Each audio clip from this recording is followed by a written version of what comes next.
Hello everyone, जय हिंद। चलिए हम अपनी कहानी को जारी रखें जो बहुत ही रोमांचक मोड़ पे है। और मुझे उम्मीद है कि आप कहानी ज़रूर रिवाइज करते होंगे, यानी वर्ड्स ज़रूर रिवाइज करते होंगे। जैसे ही कहानी ख़त्म होगी हम फिर टेस्ट करेंगे, ये मैं आपको पहले भी बता चुकी हूँ। तो कहानी जिस मोड़ पे हमने ख़त्म की थी वहाँ पे हमने देखा था कि लड़का लड़की दोनों अंततः जो है वो कूदने का उन्होंने निर्णय लिया और एक दूसरे को अड्यू यानी अलविदा कहा और फिर दोनों कूद गए। देखिए, कूदाना इसलिए ज़रूरी था वरना कहानी आगे नहीं बढ़ती। तो दोनों कूद गए। अब जब दोनों की आंख खुली, जब दोनों थोड़ा कॉन्शियस स्टेज में आए, तो दोनों ने देखा कि दोनों एक जगह पर हैं। वहाँ का जो माहौल था, ये वर्ड कई बार हम कर चुके हैं, एम्बियंस। एम्बियंस माहौल कई बार बता चुकी हूँ, और इसका साइनोनिम वर्ड जो है वो होता है एटमॉस्फेयर। माहौल बड़ा अच्छा था, एकदम शांत, प्लासिड। प्लासिड जो लोग प्रयागराज में रहते हैं वो अगर कभी संगम किनारे या अरेल घाट की तरफ शाम के वक्त जाते हो और बैठकर यूं ही बस अगर इधर गए हैं तो यमुना जी को या गंगा जी को या संगम को अगर आप चुपचाप निहारते रहें, बड़ा शांत सा लगता है। शाम के वक्त अगर आप जाएं तो लाइट जलती रहती है और बहुत ही सुंदर सा माहौल शांत सा रहता है, उसे हम कहते हैं प्लासिड। तो कभी अगर आप अपनी सेल्फी डालें इंस्टाग्राम वगैरह पे पोस्ट और वही वाला दृश्य डालें संगम या अरेल का, तो कैप्शन में लिख सकते हैं प्लासिड या लिख सकते हैं सेरीन, सुंदर शांत सा दृश्य। तो पूरा का पूरा जो माहौल था वो एकदम शांत सा था। लड़के ने आंख खोली। लड़की ने पूछा, ये कहाँ पहुंच गए हम? लड़के ने कहा, थोड़ा रुको, सांस लो, देखें। तो लड़की ने कहा, चलो अच्छा तो ये है कि हम दोनों एक ही साथ हैं, तो हम कहाँ हैं? लड़के ने कहा, रुक जाओ। इतने में एक सफेद कपड़े में लिपटे हुए एक बाबा, लंबी दाढ़ी वाले एक बाबा जी आए। उनका जो आभा मंडल था, व्यक्तित्व, ऑरा, देखिए वैसे तो हम कहते हैं पर्सनालिटी। पर्सनालिटी का मतलब होता है जो एक हमें दिखता है, ठोस, कद काठी, बोलने चालने उठने बैठने का जो एक व्यक्तित्व होता है, दैट इज कॉल्ड पर्सनालिटी। लेकिन किसी के व्यक्तित्व का क्या प्रभाव होता है उसे हम कहते हैं ऑरा।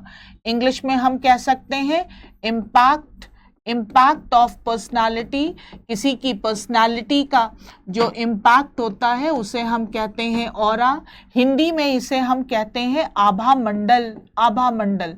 आजकल लोग बड़ी बात करते हैं वाइब्स की, कहते हैं पॉजिटिव वाइब आ रही है, नेगेटिव वाइब आ रही है। बिल्कुल आती है। कई लोगों को देखकर हमें बड़ा पॉजिटिव सा फील होता है और कई लोगों को देखकर बड़ा नेगेटिव फील होता है। That is the impact of their aura. तो एक भव्य व्यक्तित्व वाले एक व्यक्ति आए। लड़की ने पूछा कि आप यमराज हैं क्या? उन्होंने कहा, नहीं नहीं, मैं यमराज नहीं हूँ, मैं यहाँ का आर्बिटर हूँ। आर्बिटर, ये मृत्यु लोक है और मैं यहाँ का आर्बिटर हूँ। लड़की ने कहा, आर्बिटर? बोली, माफ करिएगा बाबा जी, मैं ये अंग्रेजी का वर्ड सीख के नहीं आई थी।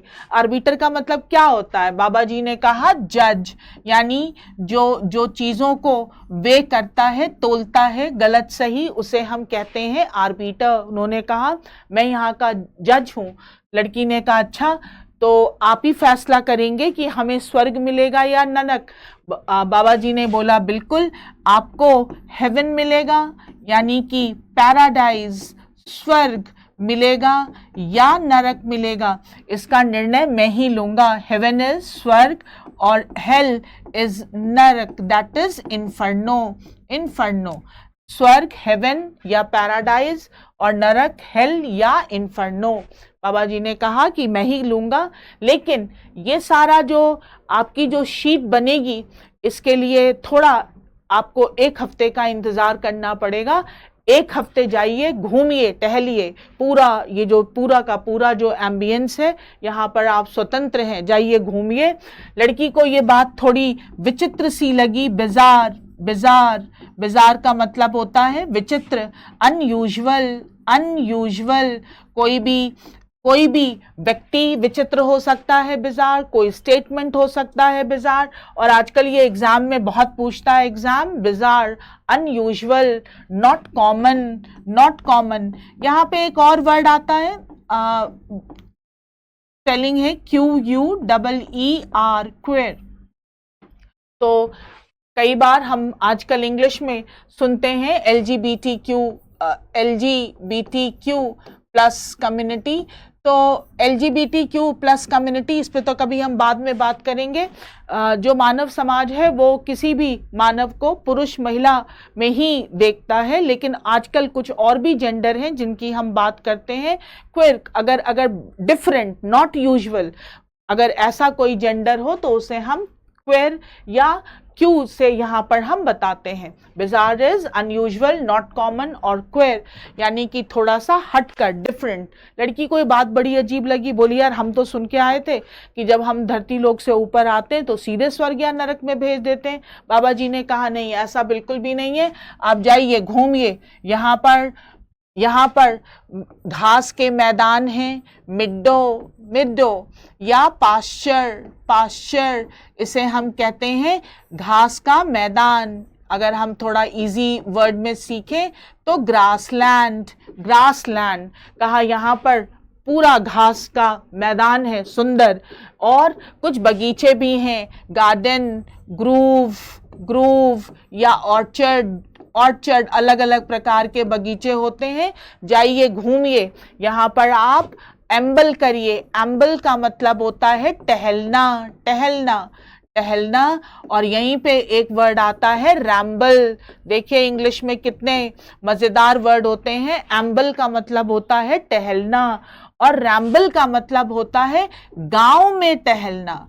अगर आप गांव में अगर आप जाते हैं और अपने खेत खलिहान में टहलते हैं एंजॉय करने के लिए एकदम, अगर आप शहर में रह रहे हैं तो गांव की जो फ्रेश एयर होती है वो बहुत जो है अच्छी लगती है। तो जब भी हमें मौका मिलता है तो हम लोग गांव जाते हैं और थोड़ा टहलते हैं।